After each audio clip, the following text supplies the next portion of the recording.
Não se faz um país sem política. Não se constrói uma sociedade sem política. Por que não há cidadania plena sem cidadãos comprometidos com a política? Líderes que nos tiram de crises também vêm da política. Acompanhe a entrevista com o cientista político e professor do INSPER, Carlos Mello. Professor Carlos Mello, eu vou usar uma frase do ex-presidente Fernando Henrique para tentar sintetizar um sentimento talvez que se tenha da população, dizendo, até porque ele usava o exemplo dele próprio enquanto presidente durante 8 anos e dos momentos de altos e baixos, que se governa sem popularidade, mas não se governa sem credibilidade. E vou colocar o assunto da liderança nesse momento. Qual é a realidade brasileira hoje, nesse segundo mandato de governo Dilma, que começou em janeiro, foi eleita em outubro, ou seja, é tudo muito recente, e todas as pesquisas hoje mostram uma desconfiança enorme da população em relação à presidente. As mesmas que a elegeram, que provaram que ela seria reeleita, hoje dizem que ela não tem condições de continuar mais no poder. É crise de liderança, é crise de credibilidade, é problema institucional? Onde é que está o drama brasileiro hoje? Olá, Piotr. Eu acho que, em primeiro lugar, eu acho que o que está acontecendo hoje é reflexo de um processo muito mais longo, né? Não começou a partir da reeleição da presidente Dilma e tampouco da primeira eleição dela, né? Você tem uma crise política, uma crise econômica que, a bem da verdade, são naturais, são normais nas democracias. Volta e meia você passa por alguma crise. A grande questão das crises é que você precisa ter saída. Quem é que promove a saída da crise política, a saída da crise econômica? É a liderança, né? O nosso grande problema é que você tem, junto disso, e talvez seja a nossa maior crise, a crise de liderança. Nós não temos lideranças capazes de promover esse processo de saída da crise, né? E não é de hoje, né?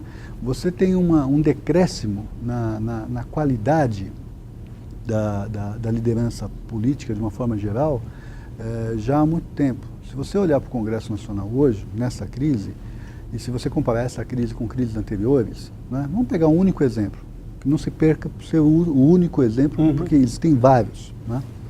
Pega o Ulisses Guimarães, em 1992, na crise do presidente Collor, né? Ulisses tinha passado pelo suicídio de Getúlio, né? Ulisses tinha passado pelas dificuldades de governo do Juscelino, que aliás era do seu partido, o PSD. Ulisses tinha passado pela renúncia do Jânio, pelo parlamentarismo do Tancredo Jango, pela queda do Jango. Ulisses tinha passado pelo AI-5 68, Ulisses tinha passado pelo pacote de abril de 77, Ulisses tinha passado pela eleição, pelas diretas e pela eleição do Tancredo, pela morte do Tancredo, pela assunção do Sarney e pela Constituinte. Quem tem esse currículo no Congresso Nacional hoje? Não é? Ah, mas você está falando do Ulisses Guimarães, que é excepcional. Você tinha várias pessoas naquela ocasião que tinham essa experiência, não é? Uma figura como Mário Covas, por exemplo, não é? Tinha essa experiência, não é? Você tinha figuras que vinham de outros setores, né, do meio acadêmico, como Fernando Henrique, que tinha passado por toda aquela fase da década de 70 e da década de 80, por todas aquelas crises, tinha experiência. O próprio Lula tinha experiência em relação a isso, não é? Você tinha no Congresso pessoas que foram testadas em várias crises e que eram capazes, pela sua experiência, portanto pela sua liderança, de encontrar saídas políticas, institucionais para ela, não é? Se você olhar hoje, o grau de experiência e, portanto, da qualidade, né, da liderança política no Brasil, ele é muito menor. Por isso que essa crise ela é mais séria do que a Dilma. Não é? Bom, a Dilma talvez seja expressão dessa crise. Vamos falar de representatividade. Eu sempre me questionei sobre o argumento que é usado em eleição, de que você precisa eleger um similar seu para você ser representado. Eu não sei bem o que o maqueteiro político quer dizer com isso. Porque se eu não tenho condições para estar lá ou não reunir condições, eu preciso de alguém que seja mais bem testado, mais bem formado que eu. Aí se discute sempre essa coisa que agora virou quase uma chacota nacional, a expressão elite. A elite intelectual parece que é pecado ter estudado e se tornado elite intelectual. O Congresso ao qual o senhor refere era um Congresso muito mais intelectualizado, muito mais preparado, muito mais inteligente e muito mais entendedor do drama nacional. Hoje você tem um Congresso que talvez tenha sido eleito pela maior parte da população, dizendo, esse é igual a mim, vai defender os meus direitos. Mas se não conhece a instituição, como é que vai fazer? Essa discussão não fez mal ao país? Ou seja, achar que o sujeito bem formado era contra o sujeito que não teve acesso à escola e se tem hoje um Congresso completamente empobrecido do ponto de vista intelectual? Onde que a liderança política começa a se perder? Ela começa a se perder quando ela se curva ao marketing, que foi o que, de certa forma, você falou. Até final da década de 80, no Brasil, porque você não tinha eleição antes, mas nos Estados Unidos até começo da década de 60, você tinha pessoas que iam para a política, né, e que tinham visões de mundo. Você tinha uma, eu tinha outra, e nós disputávamos o voto com visões políticas diferenciadas. Nós queríamos convencer aquele eleitor que as nossas propostas eram as mais corretas. Né? De repente, alguém muito esperto descobriu que eu não preciso convencer o eleitor, né, daquilo que ele já acredita. O que eu preciso é saber o que ele acredita, para repetir o que ele quer ouvir. Né? Então você tem abordagens, pesquisas qualitativas que você descobre o que o eleitor quer ouvir, você reproduz o que ele quer ouvir e, portanto, ele começa a te identificar como um igual e, portanto, ele acha, não, eu concordo com esse cara. Não concorda nada. Né? Ele está concordando com você, né, porque ele quer o seu voto. Né? Tem uma traição nesse processo e tem uma renúncia à política. Né? Então, aquele processo em que... Tem uma traição nesse processo, me permita dar uma ênfase nessa sua palavra. É uma traição pesada. Sim, porque você, na verdade, está enganando o eleitor, porque não é genuíno o que você está pensando. Tanto que os programas de governo, por exemplo, eles desapareceram. Na última eleição nós não tivemos programas de governo. Não é? Porque não interessa mais qual o programa que você tem a oferecer ao eleitor. O que interessa é o que o eleitor quer que você ofereça a ele. Não é? É uma renúncia da política. É uma renúncia da política enquanto projeto, enquanto debate, enquanto disputa, enquanto visões de mundo diferenciadas. É uma renúncia à liderança também, nesse aspecto. Não é? E aí o marqueteiro ele acaba assumindo esse papel, né, exorbitante, né, exagerado, inconveniente, prejudicial, que acabou assumindo. É o marqueteiro que tem o único compromisso que é ganhar a eleição, e não é governar, mas é ganhar a eleição, que vai dar o tom das campanhas. Né? É claro que o resultado disso é uma grande frustração. Né? O que você prometeu na eleição você não pode cumprir. Né? Por quê? Porque você está fazendo demagogia. Isso não é uma particularidade da presidente Dilma. Não é? Isso é um traço característico do fazer política hoje em dia. Mas quando se tem alguém que usa só do ferramental, porque sabe que eu vou usar o pensamento político o mais pragmático possível. Se eu não fizer como eles, eu não chego ao poder. Exato. Embora eu esteja bem intencionado e tenha liderança e capacidade de, independentemente do que prometi, fazer o que é justo e correto. A presidente Dilma tinha esse preparo para ser presidente da República? Preparo técnico, competente, de liderança política? Se eu não fizer como eles, eu não chego ao poder. Tá bom, vamos partir dessa premissa? Bom, mas e quando eu chegar ao poder, eu vou continuar fazendo como eles? Quer dizer, então você tem um problema. Você identifica que aquilo é ruim, mas se você não aderir àquilo, você não chega ao poder, mas você chega ao poder e mantém o status quo. Por quê? Porque você aprendeu a jogar e, portanto, não quer mudar o jogo. Não é? Isso é a renúncia à política. O projeto, que seria um projeto de sociedade, que seria um projeto de transformação, ele se transforma num projeto de poder, num projeto eleitoral, não é? Para manter o poder. Não é? E você vai fazer o que com o poder? Não é? Você pode distribuir renda, o que é altamente elogiável, necessário no Brasil e tal. Mas, além disso, e mudança cultural? Não é? E transformações estruturais? Não é? E mudanças de base realmente necessárias? Eu não faço porque eu vou afetar interesses, e esses interesses afetados vai comprometer o meu projeto de reeleição.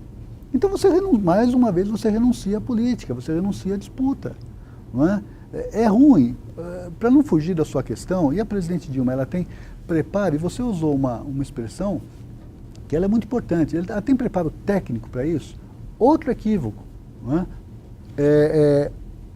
Num determinado momento, as pesquisas de opinião, as qualitativas, perceberam que as pessoas achavam que governar um país é como governar uma empresa, como dirigir uma empresa. Sim. Então, basta você ter... Fazia-se uma simbiose em relação... O gerente, a presidente Dilma, o governador Alckmin, o governador Aécio, o senador Serra, todos eles foram mais ou menos por aí, não é? O gerente, né? Governar um país não é igual ser um gerente. Um gerente, ele cumpre regras, ele obedece às normas, pura e simplesmente, não é? Acontece que as normas, às vezes, precisam ser modificadas, né? Quem é que tem a percepção de que as regras, as normas, as instituições, etc., precisam ser aperfeiçoadas? É a liderança política, que inclusive tem credibilidade, não é? Tem ímpeto, tem disposição e sabe o ponto certo de fazer essas mudanças, não é? Quando você simplesmente acha que acredita que a gerência, a técnica são suficientes, você apequena, né, a perspectiva da liderança política. No começo de 2013, escrevi um artigo que foi publicado na revista Interesse Nacional em abril de 2013. Portanto, naquela ocasião, a presidente Dilma tinha 62%, 63% de aprovação. Não era pouco, hein? Não. Comparado com hoje, é uma enormidade. E eu dizia o seguinte: a minha perspectiva é pessimista, me perdoem, não é? Mas eu acho que esse governo tem uma série de problemas, comete uma série de equívocos, e um deles é essa perspectiva tecnocrática. Então, o artigo se chama Da Tecnocracia à Renúncia do Projeto, já nem me lembro direito o título. Mas eu já apontava ali que aquele discurso do gerentismo, ele não era suficiente, não é? Tempos depois, um grande empresário nacional disse que, criticando o governo Dilma, isso aqui é uma bagunça, é possível governar com 6 ministérios. Não, não é possível governar com 6 ministérios, porque um governo não é uma empresa, não é? No entanto, governar com 39 ministérios é passar do ponto, não é? O Aristóteles, o velho Aristóteles, que nada foi o preceptor do Alexandre o Grande, sim, não é? Ele dizia que uma das características da política é o que ele chamava de mediedade, não é? Era justamente a percepção de você encontrar o ponto certo. Não é a média, não é o ponto do meio, é o ponto certo, não é? Por exemplo, a coragem, não é? Qual o contrário de coragem, não é? Ela é a covardia? Mas pode ser a temeridade. Sim. Não é? Então a coragem, ela está entre a covardia e a temeridade. A coragem é o ponto certo, não é o meio, é o ponto adequado. Então, encontrar o ponto adequado é a principal tarefa, não é? Do líder, saber até onde ele pode ir, não ficar nem aquém e nem ir além a ponto de perder a mão desse processo. Populistas vão além. Populistas vão além, não é? Covardes ficam aquém. Veja, o Brasil passou por transformações impressionantes nos últimos tempos, não é? Nós abrimos a nossa economia, nós nos abrimos para o mundo, nós estamos conectados, a sociedade é muito mais complexa hoje do que foi no passado. Uhum. Nós evoluímos muito em relação a nós mesmos ao longo da nossa história até recente, não é? No entanto, você tinha várias outras tarefas a cumprir. Você tinha que fazer, não uma reforma eleitoral, não se trata disso, mas uma reforma política de verdade, não é? Mudar hábitos e costumes, não é? Quando se fala de corrupção, a corrupção no governo ela é tão corrupção quanto você estacionar o seu carro no lugar errado, sim, na vaga do idoso. Não é? Você tinha uma mudança cultural a se fazer, você tinha uma outra perspectiva de país, de governo, de sociedade, a tentar convencer a nação em relação a isso. Você abriu mão de tudo isso, não é? Então se ficou muito aquém do que poderia ser feito, não é? Por medo talvez de perder o ponto certo e estourar esse processo, não é? Eu acho que o que nós temos nas últimas décadas é uma mediocrização da política no Brasil e, portanto, o desaparecimento da liderança política. Qual é a sua opinião hoje desse Congresso mais barulhento, eu vou usar a expressão barulhento, ou pelo menos mais propositor, depende do ponto de vista? Tá, nós temos duas abordagens aí. A primeira é a abordagem institucional. O Congresso, ele nos últimos anos, ele havia aberto mão completamente das suas prerrogativas. Uhum. Né? É um Congresso que, de alguma forma, se vendeu ao Executivo, né? Por conta das prebendas todas que o Executivo lhe fornecia, cargos, recursos, todos legítimos, né? E depois, viemos a saber, até esquemas, né? Então, isso é ruim, que o Congresso volte a ter voz e que se coloque, e isso é salutar, né? Então, esse aspecto ele é positivo. Agora, nós temos uma questão. Vamos olhar agora, sim, ao contrário do que você propôs, é necessário olhar agora para a natureza dessa pauta. Uhum. Primeiro, o Congresso ele se agiganta, menos pelos seus méritos e pela sua necessidade do que pelos seus defeitos, né? Quando a possibilidade de atender ao Congresso com cargos, verbas, etc., chegou ao esgotamento, porque afinal de contas são 4 mandatos do mesmo grupo, né? Aí o Congresso reage. Desse modelo de compra. Desse modelo de alocação. Você tem uma crise de alocação. Sim. Né? Você já distribuiu tudo que você tinha que distribuir e não tem mais o que distribuir. Aliás, a liderança era feita pelo poder de alocar recursos, não pela liderança genuína.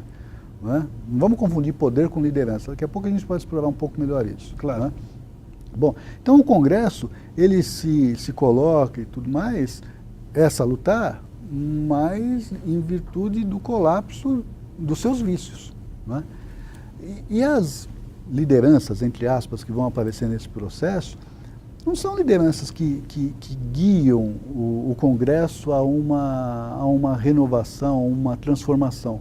Na verdade, são primos interpares, né? São representantes daqueles interesses viciados.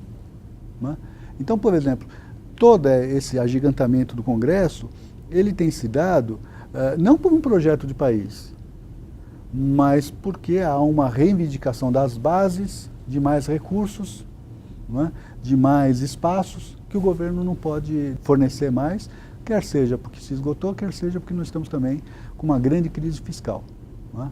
Então, essa sua questão ela é importante, mas ela precisa ser relativizada, porque, sim, é positivo, não é?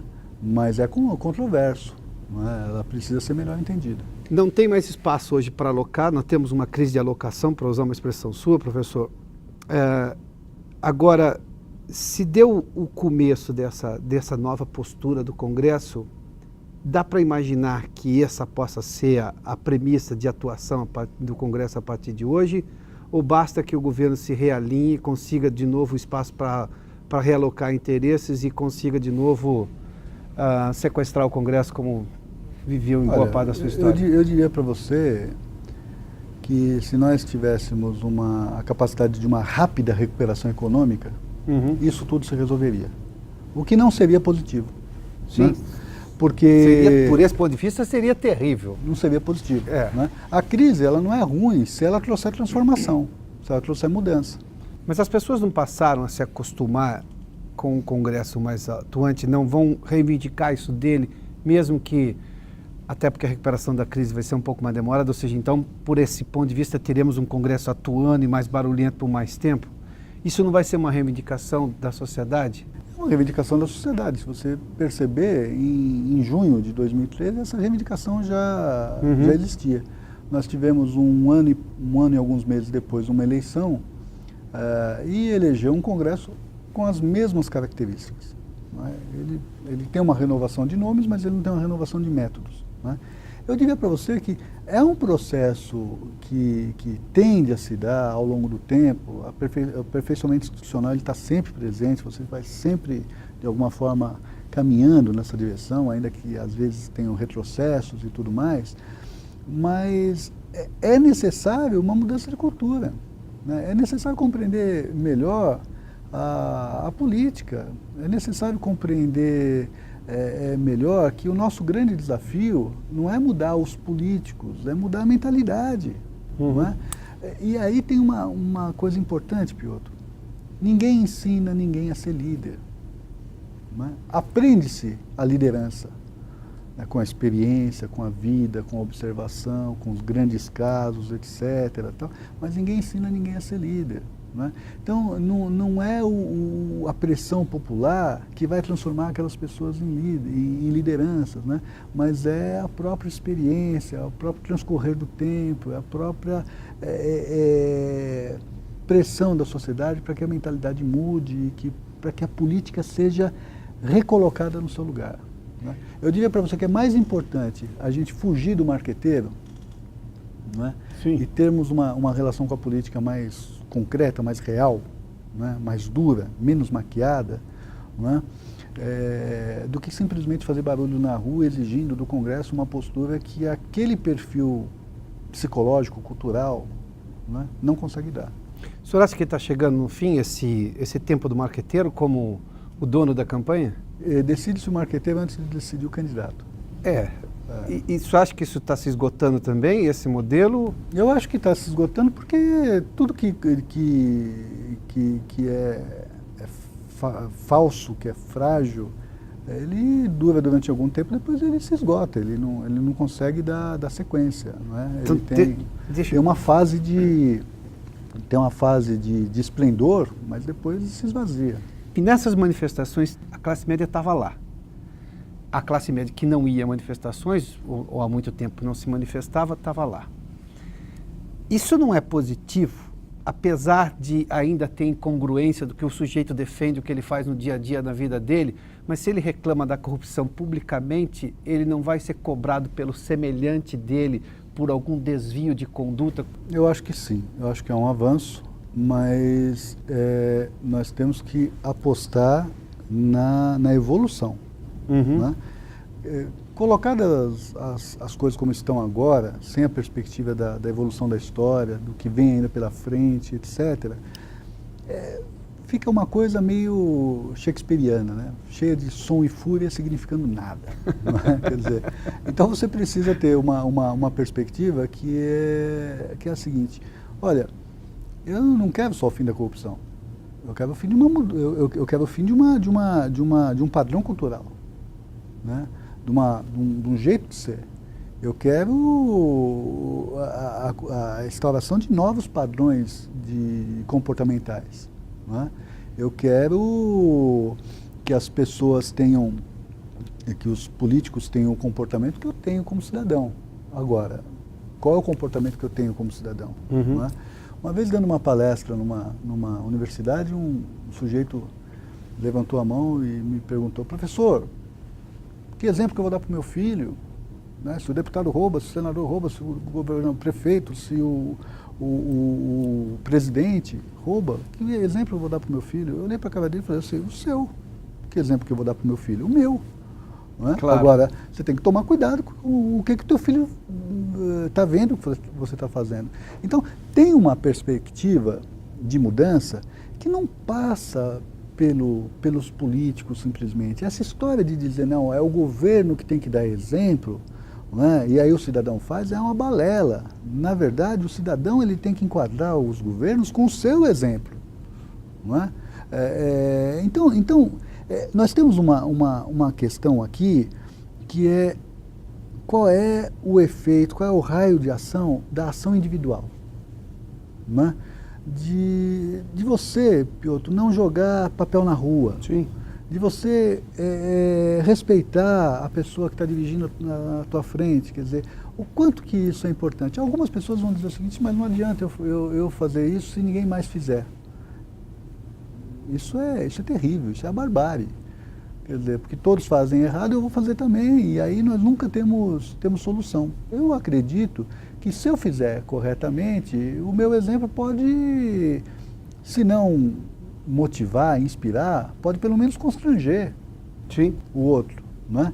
Então, tem uma perspectiva de política que é a perspectiva individual, que nós não podemos abrir mão. Então, por exemplo, ir para a praça pública, ir para as ruas, né, pedir o fim da corrupção e, ao mesmo tempo, empunhar cartazes dizendo que sonegação de imposto é legítima defesa, Não faz sentido. não faz o menor sentido. Aliás, é um atentado à inteligência alheia, não é? Não faz nenhum. O que eu posso discutir é o seguinte, que meu imposto está sendo mal gasto. Sim, aí já é Não é? outra discussão. Eu posso- Aliás, é participativo, né? Exatamente. Quero saber onde o dinheiro está sendo Eu aplicado. posso exigir o melhor dos meus impostos. Então, a classe média brasileira é salutar que vá para a rua, é salutar que qualquer classe social vá para a rua, qualquer categoria vá para a rua, estão pensando na política.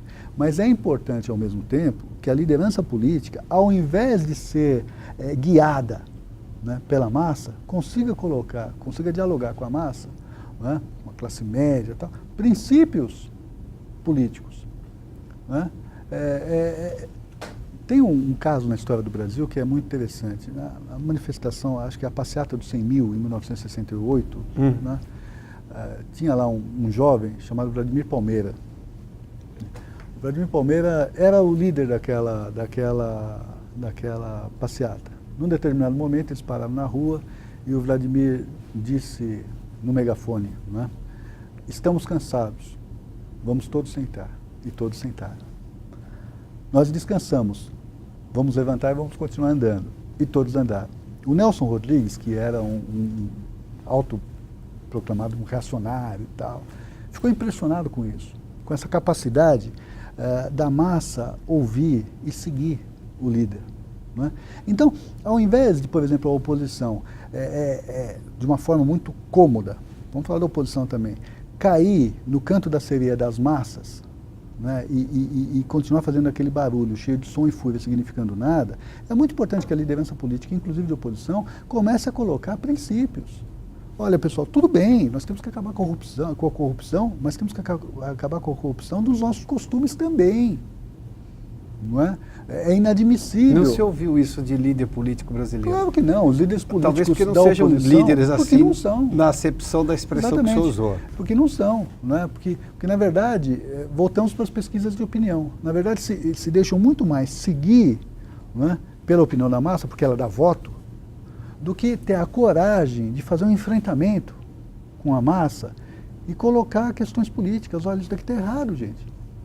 Não é? Ser impopular, não é? Contrariar o senso comum, às vezes é a grande expressão da liderança. Quer pegar um exemplo muito claro? É o maior caso de liderança do século XX. Chamava-se Winston Churchill.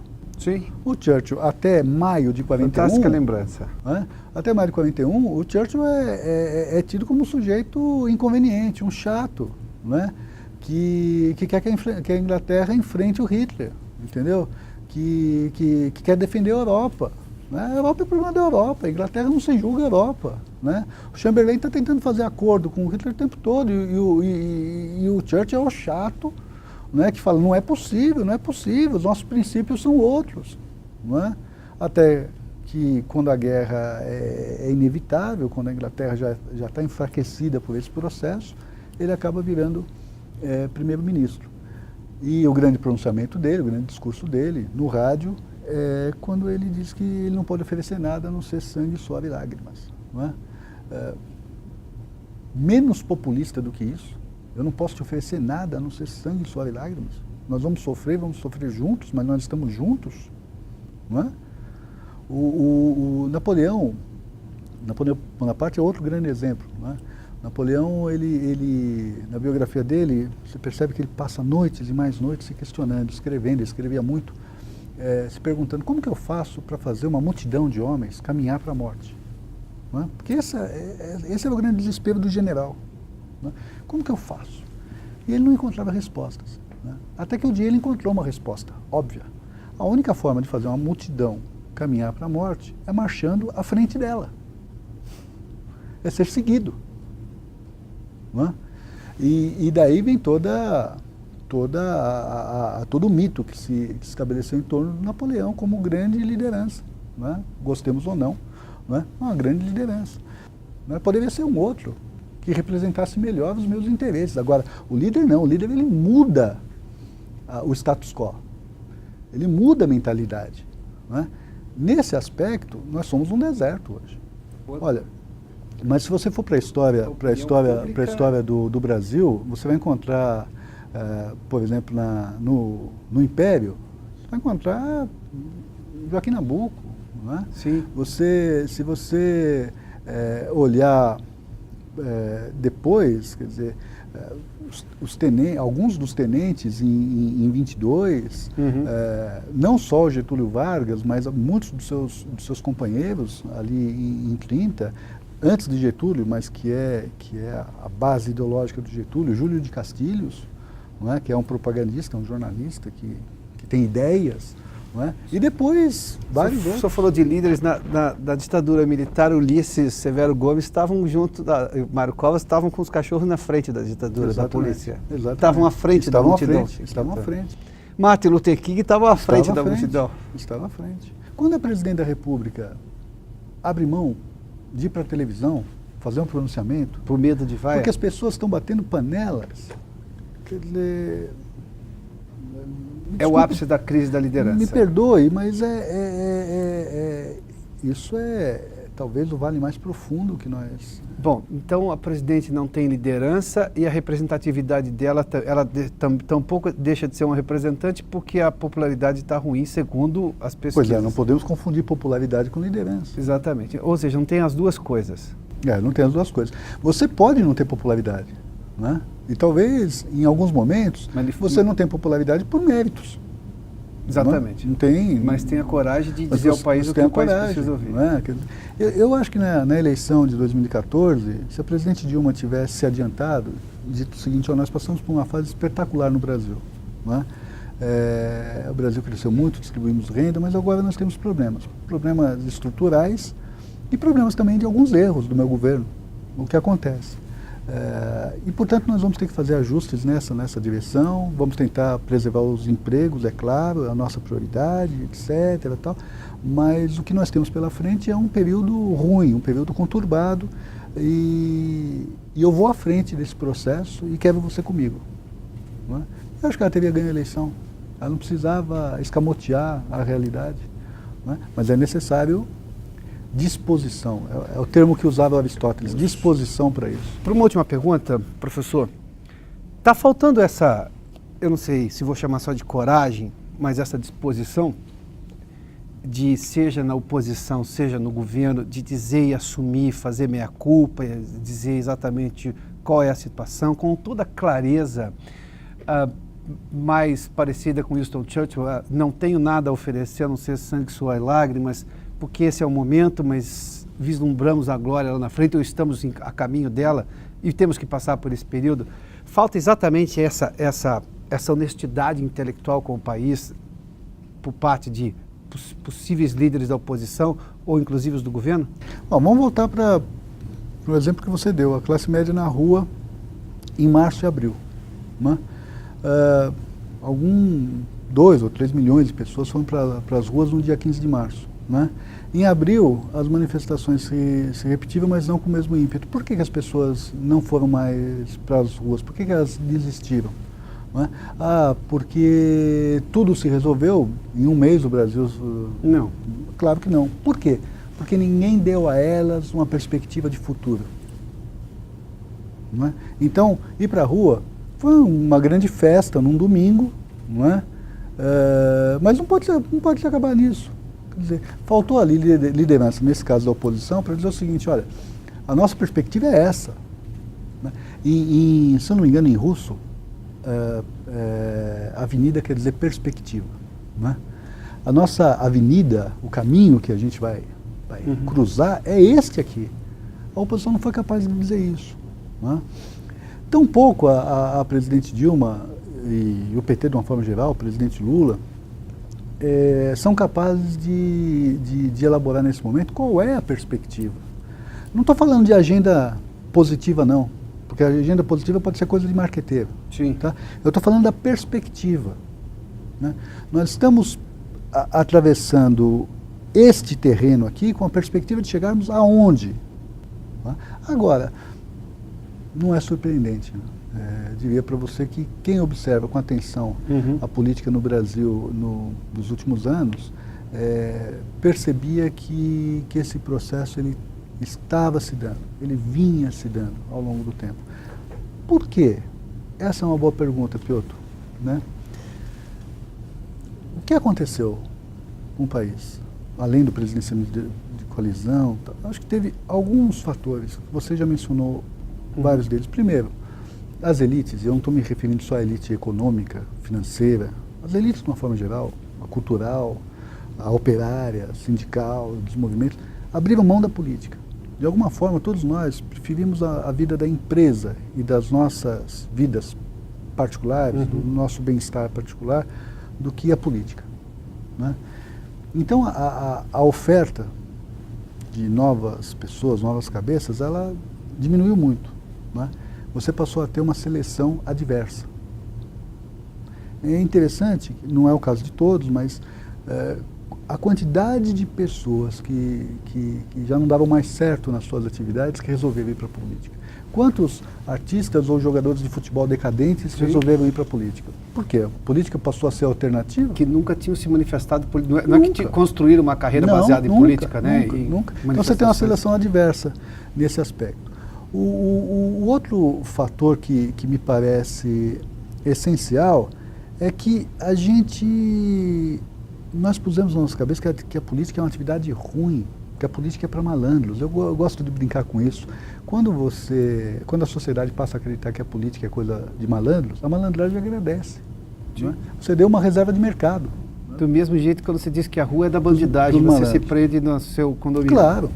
Alguém vai ocupar o espaço. Claro, alguém vai ocupar esse espaço. Então a sociedade, ela não é vítima só desse processo, ela é cúmplice desse processo também, não é?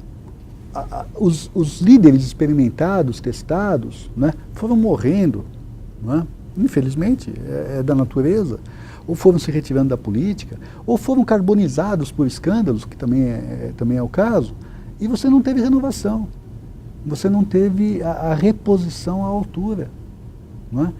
Então eu acho que a gente está num momento extraordinário para refletir sobre isso, refletir sobre a nossa disposição de nos governarmos, né? Quer dizer, de perceber que o político que está lá pode ser qualquer um de nós, contanto que ele tenha essa disposição, que tenha essa capacidade de perceber qual é o ponto certo, né? Que consiga persuadir, né? E que não se curve, não é? Ao canto da sereia da popularidade. A popularidade ela tem que ser resultado, ela não pode ser a base do processo. A meta. Professor Carlos Melo, obrigadíssimo pela gentileza da entrevista, pela análise extremamente rica.